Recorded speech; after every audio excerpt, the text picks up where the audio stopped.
Today, I face the first test on my road to 1 ATP point, my first tournament of 2022, and also my first tournament since October of last year.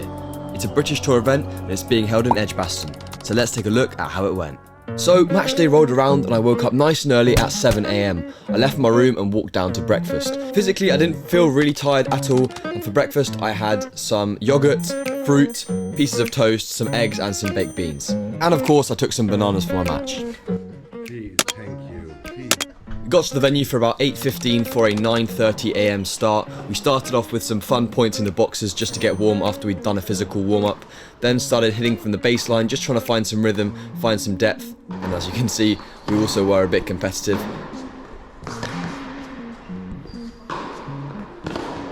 I then hit some serves, working all of the spots on the court, and also hit 1 or 2 returns off James's serve, and we finished with 2 to 3 points just to get used to how the courts played in a point situation.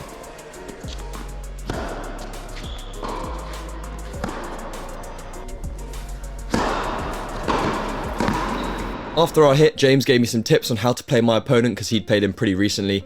I then looked on what court I was playing on and looked at the prize money just once again for inspiration. Before I play a match, I usually like to just go to a quiet place and just listen to some music, think about what I want to do in the match, my strategy, and also my mindset, what my mindset's going to be, how I want to play. For example, playing every point as its own, and also just kind of being positive. Those are the key things. I'm playing the number 5 seed today, so it's going to be a really tough test from the very beginning. First tournament, number 5 seed in the first round, so it's not going to be easy. So I'm just going to go out there, play my best tennis, hopefully we can get the win. Let's do it. After a couple more minutes of waiting around, it was time to go onto court. So, my opponent played extremely well from the first point. It was really tough to get through him, and as you can tell, these courts are extremely slow, so it was really difficult to actually penetrate the court and hit a winner. Of course, he was as well a lefty who played with lots of spin, so I found it really difficult to move the ball around the court. As you can see here, I have not a great start, and I go 3-1 down, and I get broken in my second service game. At this point, I'm just trying to find my rhythm, trying to get back into the match, play some good points like this one, and just really trying to get a bit of rhythm on my shots, feel like I'm being confident when I'm being aggressive.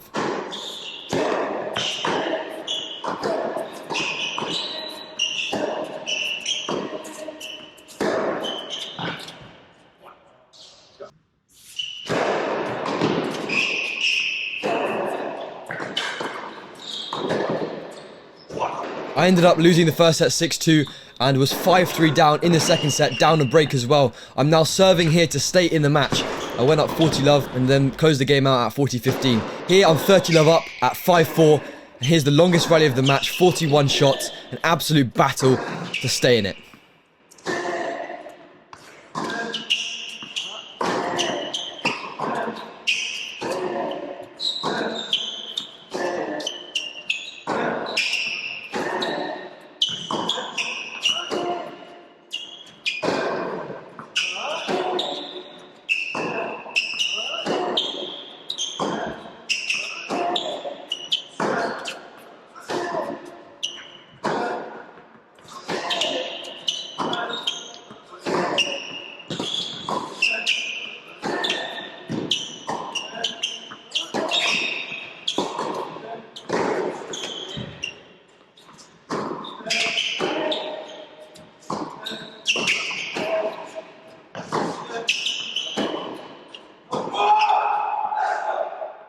I end up breaking him at 5-4 to stay in the match and level it out at 5-all for a chance to serve to go 6-5 up. I held serve to guarantee a tiebreak, and now it was my time to try and break to close out the set. I went 40-15 up in this game. I was really confident, but my opponent found a way to get it back to deuce. I was pretty nervous at this point, but I knew I had the cushion of getting to a tiebreak if it needed to.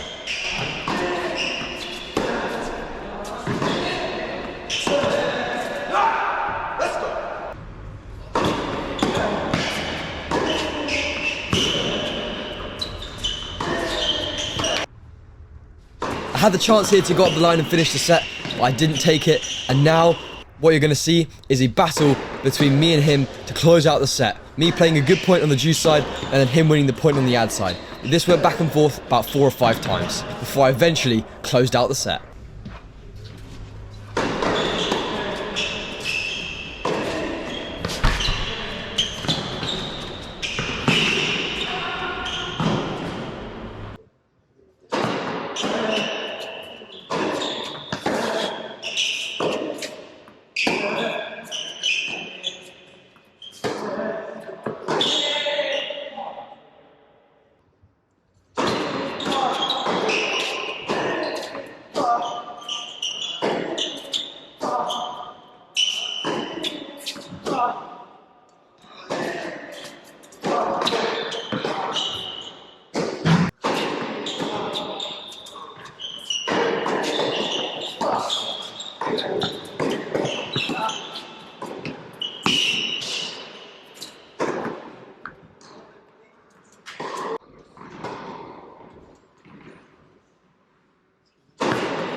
Now in the third set we played a match tiebreak. Those are the scoring rules in the UK.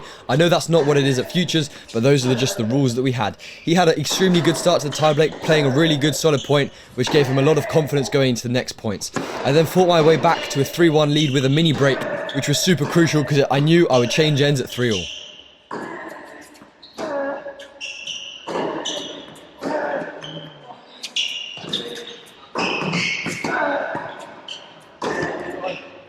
He began to play slightly better, playing more confidently, and I was getting slightly nervous. This was the first time I was in this situation in a while. I haven't played any matches this year, so match tiebreak was definitely stressful. I took the lead 6-4. He then fought back to 6-5, and he equalised at 6-all for the change of ends.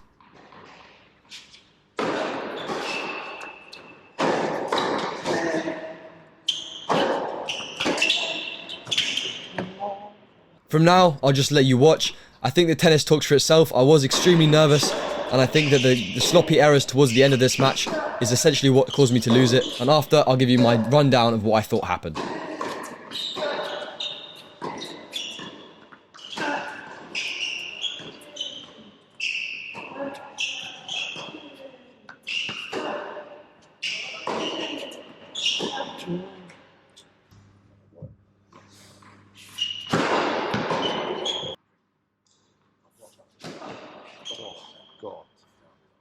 So guys, today was not my day. I just finished my match, so I thought I'd give you a quick rundown of my thoughts. Yeah, I think overall I was reasonably happy with the match as a first match. I went down in the first set, as you saw, 6-2. Not playing very good tennis in my opinion. Then it was the same story in the second set. Then I found a way of turning it around, playing better tennis, which I was really happy with, really positive. And then in the tiebreak, obviously, I think it was just, I wasn't used to the nerves of a match tiebreak. I think that's just going to come from playing more tournaments. Yeah, frustrated with the overall loss, but you know, in the coming tournaments, it's only going to get better. And hopefully we can put in some solid work on the things that I didn't do so well. And next tournament, we're going to do better. And when it comes to playing Futures tournaments later down the line, we're going to get that ATP point.